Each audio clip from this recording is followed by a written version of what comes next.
আসসালামু আলাইকুম দর্শক, সবুজ বাংলা সবুজ মাঠে স্বাগতম। আমি আছি মুশফিকুর রহমান, আমার সাথে আছে রহমান আলমগীর সিয়াম। আমরা আলোচনা করব বাংলাদেশ ও বিশ্ব ক্রীড়াঙ্গনে ঘটে যাওয়া কিছু বিষয় নিয়ে। শুরু করছি একটি সুখবর দিয়ে। প্রথমবারের মতো এএফসি এশিয়ান কাপের চূড়ান্ত প্রতিযোগিতায় জায়গা করে নিয়েছে বাংলাদেশি নারী ফুটবল। ফিফা র্যাঙ্কিংয়ে ঐতিহাসিক উন্নতি বাংলাদেশের। এই বিষয়টা আপনি কিভাবে দেখছেন? আজকে কিন্তু আসলে এটি খুব ঐতিহাসিক একটি দিন আমাদের জন্য, যেখানে আমরা কিন্তু গত কিছুদিন যাবত দেখছি যে আমাদের নারী ফুটবল যে টিমটি রয়েছে বাংলাদেশের, তারা কিন্তু একের পর এক দুর্দান্ত পারফরমেন্স দিচ্ছে, একের পর এক সুখবর আমাদের জন্য বয়ে আনছে। তারা দীর্ঘদিন যাবত কিছুদিন যাবত কিন্তু আমাদেরকে কখনোই হতাশ করেননি। তারা সবসময় আমাদেরকে একটি সুখবর এনে দিয়েছেন। আর আজকের সুখবরটি আসলেই খুব দুর্দান্ত একটি জিনিস। ফিফার র্যাঙ্কিং এ একটি বড় উন্নতি, যেখানে আমাদের র্যাঙ্কিং আজকেই ফিফার র্যাঙ্কিং আইডলের ফিফার র্যাঙ্কিংটি করা হয়েছে, পাবলিশ করা হয়েছে, এবং যেখানে আমাদের র্যাঙ্কিং ছিল 128তম, সেখান থেকে আজকে আমরা হয়েছি 104তম। যদিও এটি একটি খুব ভালো একটি র্যাঙ্কিং, হ্যাঁ, তবে এটি কিন্তু প্রথমবারের মতো না যেখানে বলা হচ্ছে এটি কিন্তু সর্বোচ্চ র্যাঙ্কিং। আর আমি যদি আপনাদেরকে একটু পুরোনো দিকে নিয়ে যাই, পুরোনো ইতিহাসে নিয়ে যাই, তাহলে কিন্তু 2013 সালে কিন্তু বাংলাদেশের র্যাঙ্কিং 100তম ছিল, কিন্তু সেটি ছিল আগের দিনের কথা। এখন বর্তমানে আমরা যদি বলি, যখন বাংলাদেশে একটি ফুটবলের সমাহার দেখা যাচ্ছে চারিদিকে, এখন ফুটবলটি হয়ে গেছে মানে যেখানে বাংলাদেশ কিন্তু ক্রিকেট প্রিয় দেশ, সেখানে ফুটবল হয়ে গেছে এখন মানুষের জনপ্রিয় একটি গেম, জনপ্রিয় একটি স্পোর্টস হয়ে গেছে এই ফুটবলটি।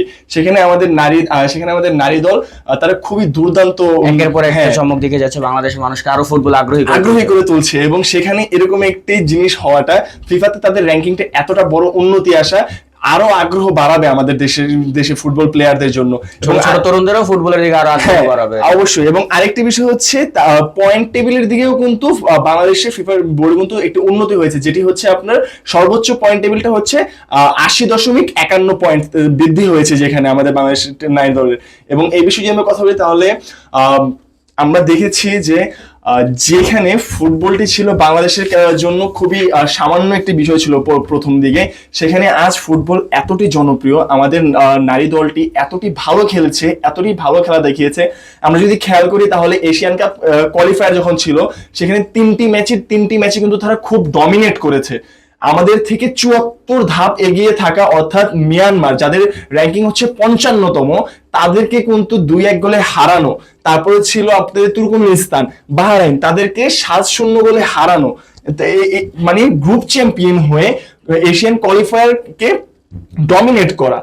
তারপরে হচ্ছে যদি আমরা আরেকটা দেখি, ফিফার যে খেলাটা রয়েছে, সেখানে কিন্তু জর্ডান এবং হচ্ছে ইন্দোনেশিয়ার মতো টাফ দুইটা টিমকে, যেখানে কিন্তু তারাও কিন্তু বাংলাদেশের নারী দলকে কিন্তু দমিয়ে রাখতে পারেনি এবং হারাতেও পারেনি, তাদের সাথে কিন্তু ড্র করেছে বাংলাদেশ টিম।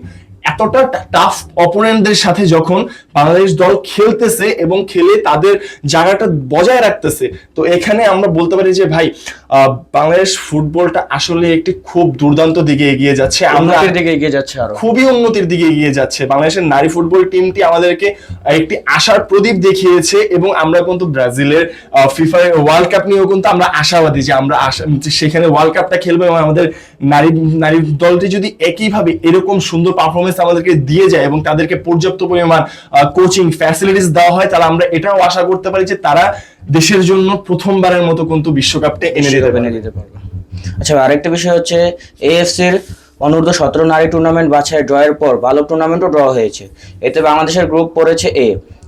এই গ্রুপের স্বাগতিক চীন। এ সম্পর্কে আপনি কি বলতে চান? এই বিষয়টা আপনি কিভাবে দেখছেন? একটা জিনিস যদি ভাই আপনি খেয়াল করে থাকেন, তাহলে দেখবেন যে বাংলাদেশ যেরকমটি ভাবে ফুটবলের দিকে এগিয়ে যাচ্ছে, একই সাথে কিন্তু আপনি খেয়াল করে দেখবেন যে প্রতিবার বাংলাদেশের যখন গ্রুপ ড্র হচ্ছে, আপনি খেয়াল করেন যে প্রতিবারই বাংলাদেশের দল গ্রুপের মধ্যে একটি না একটি পরাশক্তি বা একটি না একটি মানে তাদের থেকে খুব এগিয়ে থাকা দল প্রতিবার রয়েছে। যেরকম এশিয়ান কাপ কোয়ালিফায়ারে মিয়ানমার আমাদের থেকে 74 ধাপ এগিয়ে থাকা, যাদের র্যাঙ্কিং 55তম, তারা ছিল। এর পরবর্তীতে হচ্ছিল গিয়ে বর্তমানে যে আমরা এশিয়ান কাপ কোয়ালিফায়ারের জন্য মূল পর্বতে যেখানে খেলতে যাচ্ছি, সেখানে কিন্তু অনূর্ধ্ব 20 কিন্তু আমাদের আমাদের নারী দলের জন্য তাদের গ্রুপে রয়েছে দক্ষিণ কোরিয়ার মতো একটি পরাশক্তি। তাছাড়া ফিফার কোয়ালিফায়ারে আমাদের ঋতুপর্ণাদের বিপক্ষে রয়েছে উত্তর কোরিয়ার মতো একটি পরাশক্তি। এবং আজকে আপনি যে বিষয়টা এখন বললেন যে অনূর্ধ্ব 17 যে ছেলেদের যে ড্রটি হয়েছে সেখানেও চীনের মতো একটি পরাশক্তি রয়েছে। তাহলে আমরা দেখতে পারতেছি যে প্রতিবারই কিন্তু আমাদের যে বাংলাদেশের ফুটবলে যে ড্রগুলো হচ্ছে প্রতিবারই একটি না একটি পরাশক্তি বা খুবই টাফ অপোনেন্ট কিন্তু আমাদের গ্রুপে রয়েছে। কিন্তু তাও কিন্তু আমরা আশাবাদী, কারণ যেরকমটি একটু আগে বললাম যে আমাদের বাংলাদেশের ফুটবলটি কিন্তু এখন এতটাই উন্নত হচ্ছে বা উন্নতির দিকে চলে গিয়েছে, তারা এতটাই ভালো পারফরমেন্স দিচ্ছে, আমরা খুবই আশাবাদী। এবং তারা হারিয়েছে, তারা তাদের থেকে খুব ভালো ভালো প্রমাণ করে দেখিয়েছে। হ্যাঁ, তারা প্রমাণ করেছে যে তাদের থেকে খুব ভালো ভালো অপোনেন্টদেরকেও, যাদেরকে এক সময় হারানোটা ছিল শুধুমাত্র কল্পনা, তারা সেই কল্পনাকে কিন্তু বাস্তবায়িত করে দেখিয়েছে। আচ্ছা, আরেকটা বিষয় হচ্ছে জাতীয় ক্রিকেট লিগের NCL T20 আসর মাঠে গড়তে যাচ্ছে আগামী সেপ্টেম্বর মাসে। এই টুর্নামেন্টে অংশগ্রহণ করতে যাচ্ছেন দেশের ক্রিকেটার 3 বড় নাম, তামিম ইকবাল, এছাড়া মুশফিকুর রহমান, মাহমুদুল্লাহ রিয়াদকেও দেখা যাবে এই টুর্নামেন্টে। এটি আপনি কিভাবে দেখছেন? ফুটবল নিয়ে কথা বললে কিন্তু ক্রিকেট নিয়ে কথা বলতেই হয়, কারণ বাংলাদেশ কিন্তু যদি মেইনলি বলতে চাই তাহলে কিন্তু বাংলাদেশের মানুষ ক্রিকেটেই কিন্তু আসক্ত। একরকম আমরা ক্রিকেটের প্রতি এতটাই আসক্ত বা আমাদের ভক্তি এতটা বেশি যে বাংলাদেশ দল খারাপ করুক ভালো করুক, জিতে আসুক হেরে আসুক, আমরা সবসময় কিন্তু খেলাটি দেখি। আরেকটা কথা ছিল যে মাঝখানে বাংলাদেশ অনেক হারার পর অনেক ভক্তরা বলেছিল যে এবার যদি হারে এরপরের ম্যাচ আমরা দেখব না, কিন্তু তারা তারপরের ম্যাচও দেখতে গিয়েছে, অবশ্যই নিয়ে গেছে যে এই ম্যাচটা জিতে যাবে। অবশ্যই, মানে এটা বলতে পারেন যে আমরা যারা ক্রিকেট ভক্ত রয়েছি, আমরা যারা ক্রিকেট পছন্দ করি, তারা হয়তোবা যখন হেরে যায় তখন নিজস্ব ক্ষোভ থেকে বা নিজের একটি খারাপ লাগা থেকে বলি যে না ভাই আমি এরপরে ম্যাচটি আর দেখবো না, তারা তো প্রতিবার হেরেই আসতেছে। কিন্তু মনের কোণে কোথাও না কোথাও একটু আশার আলো থাকে, যার কারণে আমরা পরবর্তী ম্যাচটি আবার দেখতে যাই যে না আজকে হয়তোবা কিছু একটা ব্যতিক্রমী দেখতে পারবো, আজকে হয়তোবা একটি আশার আলো আছে। সেই বিষয়ে যদি বলি, আমাদের সাবেক অধিনায়ক তামিম তিনি কিন্তু আবার মাঠে নামবেন। এই মাঠে নামাটা হচ্ছে NCL এ। আমরা যেরকম জানি তিনি কিন্তু অসুস্থ ছিলেন, হার্ট অ্যাটাকের পরে তার হার্টের রিং বসানো হয়েছে এবং তার ডাক্তার তাকে পারমিশন দিয়েছে যে তিনি খেলতে পারবেন, এবং সেজন্যই তিনি আপাতত NCL-টি খেলবেন। NCL এর পরবর্তীতে যদি তিনি স্বাচ্ছন্দ্য বোধ করেন যে না তিনি পরবর্তীতে আরো খেলবেন, তাহলে তাকে আমরা আগামীতে BPL-ও দেখতে পারবো। আচ্ছা, আরেকটি শোকের সংবাদ আছে, সেটি হচ্ছে ফিলিস্তিনি জাতীয় দলের সাবেক ফরওয়ার্ড সুলাইমান আল ওবায়দকে অনেকে দেশটির পেলে হিসেবে চিনতেন। ইসরায়েলি সামরিক বাহিনীর হামলায় নিহত হয়েছেন তিনি। আপনি এই বিষয়টি কিভাবে দেখছেন?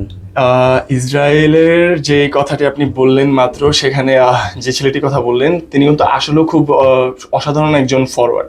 এটি আসলে একটি শোক সংবাদ, কারণ তার মৃত্যুটি কাম্য ছিল না। কারণ তিনি কিন্তু এরকম নয় যে তার সাধারণ মৃত্যু হয়েছে বা তিনি সাধারণত মানে এরকম নয়, তিনি ত্রাণ বিতরণের এখানে গিয়েছিলেন ত্রাণ বিতরণের জন্য। তো মানবিক সাহায্য পেতে, জি মানবিক সাহায্যের জন্য ইসরায়েল এবং ফিলিস্তিনে যে একটি যুদ্ধ চলতেছে, সেখানে কিন্তু ত্রাণ খাবার নিয়ে খুব সংকট। তো তিনি গিয়েছিলেন সেখানে ত্রাণ বিতরণের জন্য, সেখানে ইয়ার জন্য। তো ওইখানেই যখন হামলাটি হয়েছিল, সেই হামলার শিকার হয়ে কিন্তু তিনি মৃত্যুবরণটি করেছেন। এবং তিনি আসলেই কিন্তু ফিলিস্তিনের পেলে ছিলেন, কারণ তিনি তার খেলার যে ধরনটি ছিল, তার খেলার ধরনটি খুবই ম্যাচ করতো পেলের সাথে। এবং আপনারা পেলেকে যদি বলে, পেলে কিন্তু খুবই লেজেন্ডারি একটা প্লেয়ার, কিংবদন্তি একজন খেলোয়াড়। তো তার সাথে যে ছেলেটাকে কম্পেয়ার করা হচ্ছে, তা সেই ছেলেটা কতটুকু ভালো খেলতো যে তাকে পেলের মতো একজন কিংবদন্তি প্লেয়ারের সাথে তুলনা করা হচ্ছে। তো এরকম একজন প্লেয়ারকে হারিয়ে ফেলাটা খুবই দুঃখজনক বিষয়। এটি আজ এই পর্যন্ত। সবুজ বাংলা সবুজ মাঠের সাথে থাকার জন্য ধন্যবাদ। দেখা হবে কাল একই সময় নতুন কোনো বিষয় নিয়ে। সবাই ভালো থাকবেন, সুস্থ থাকবেন। আল্লাহ হাফেজ।